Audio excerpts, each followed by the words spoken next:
যে আসসালামু আলাইকুম। এই যে দেখেন আমার লিও আমার সাথে রাগ করছে, ও বাইরে যাবে, এই জন্য আমার সাথে কথাও বলে না, মুখ ঘুরে রাখছে কি।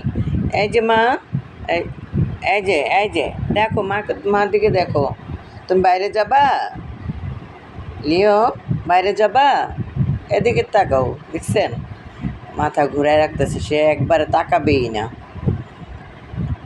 এই যে আচ্ছা ঠিক আছে মা, চলে যাই, এই যে টাটা টাটা। আবার দেখ এই যে আর চোখে তাকায়, মানে ও মানুষ একদম অবিকলায়, দেখছেন এখন চলে যাই বলছি আমাদের তাকাইছে। তুমি কিছু রাগ করছো মা? একদম ও যে কি বোঝে আর কি বুঝে না, এটা মানে কল্পনার বাইরে, সব বোঝে। আমরা যা বলতে চাই বা আমি ওর বাবা যা বলি সব বোঝে। কী হচ্ছে মা, রাগ করছো কেন, রাগ করছো কেন?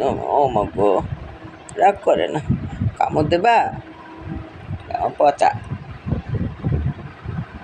ঠিক আছে, আল্লাহ হাফেজ।